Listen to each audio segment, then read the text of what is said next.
महागणपतिं मनसा स्मरामि महागणपतिं మనసా స్మరామి. TR creations family అందరికీ నా హృదయపూర్వక ధన్యవాదాలు.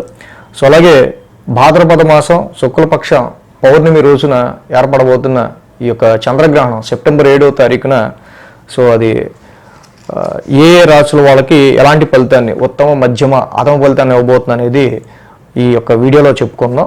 సో అలాగే గ్రహణానికి సంబంధించి ముఖ్యంగా చంద్రగ్రహణం అనేది ఇక్కడ రాహుగ్రస్తంగా ఏర్పడడం పౌర్ణమి రోజున ఇది మన భావోద్వేగాలు, మన యొక్క మానసిక స్థితి, మన యొక్క ఎమోషన్ మీద ఎక్కువగా దీని యొక్క ప్రభావం అనేది ఉంటుంది. మూన్ అనేది చాలా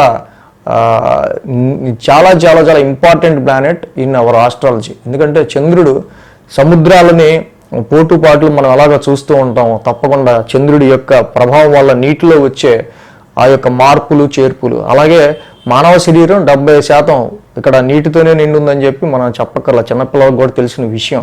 అది సముద్రాల మీద చూపించినప్పుడు మరి మానవ శరీరం 70% నీటితో ఉన్నప్పుడు మన మీద ఎందుకు చూపించదు? సో తప్పకుండా దీని మీద ఎన్నో పరిశోధనలు అన్నీ కూడా ప్రూవ్ అయినాయి. మన ఛానల్లో చాలాసార్లు చంద్రగ్రహణానికి చంద్రుడికి సంబంధించిన ప్రభావం వల్ల ఎలాంటి మార్పులు చేర్పులు వచ్చాయి అనేది కూడా చాలాసార్లు మనం చాలా డైరెక్ట్గా ప్రూవ్ చేసి చూపించాం మనం.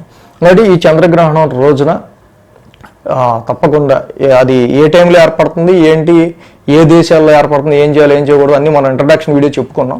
ప్రత్యేకించి ఇక్కడ ఉత్తమ మధ్యమ అధమ ఫలితాలు ఏ రాశులు పొందబోతుంది అనేది ఇక్కడ చూద్దాం. ఇప్పుడు ఈ సెప్టెంబర్ 7వ తారీఖున ఏర్పడుతున్న చంద్రగ్రహణం ముఖ్యంగా మధ్యమ ఫలితాన్ని ఇవ్వబోతున్న రాశులు ఒకటి ఫస్ట్ మిథున రాశి. సో మిథున రాశి వారికి చూస్తే భాగ్యస్థానంలో గ్రహణం అనేది ఏర్పడుతుంది. ఇది ఒక మధ్యమ ఫలితాన్ని మాత్రమే ఇస్తుంది. సో ఈ గ్రహణ ప్రభావం ఎలా ఉంటుందంటే, సో అంటే ఈ గ్రహణం నెమ్మదిగా ఏర్పడటం తర్వాత తగ్గటం, సో దీని యొక్క ప్రభావం ఆ గ్రహణ సమయంలో తీసుకునే డెసిషన్స్ వీటిలన్నిటి మీద ముఖ్యంగా మనం ఆ సమయంలో గ్రహణ సమయంలో చేసిన మంత్రజపం కావచ్చు, ధ్యానం కావచ్చు, మనం చేసిన దానాలు ధర్మాలు కావచ్చు, దాని మీద ఫలితం అనేది డిపెండ్ అయి ఉంటుంది.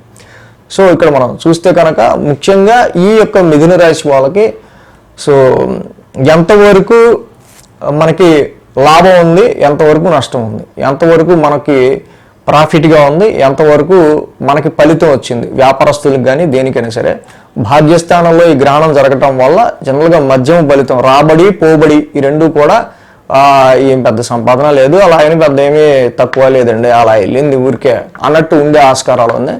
ముఖ్యంగా ఈ గ్రహణ సమయంలో మీకు అందరికీ అని కాదు కొద్దిమందికి ఇక్కడ జర్నీస్ అనేవి పడే ఆస్కారాలు ఉండొచ్చు.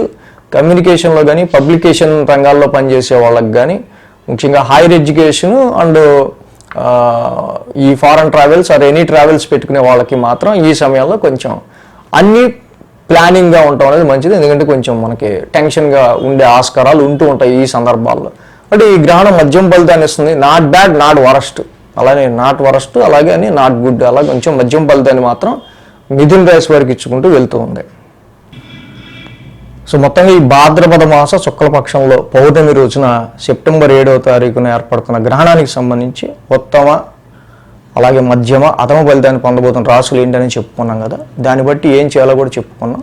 సో ఇంకా మన well wishers, friends, family members ఎవరైనా ఉన్నా కూడా వాళ్ళకు కూడా ఈ యొక్క సమాచారాన్ని చేరవేస్తే మంచిది. So thanks for watching TR creations. ధన్యవాదాలు. ఈ వీడియో కనుక మీకు నచ్చినట్లయితే లైక్ చేయండి, షేర్ చేయండి. మరిన్ని అప్డేట్స్ కోసం సబ్స్క్రైబ్ చేయడం మాత్రం మర్చిపోకండి.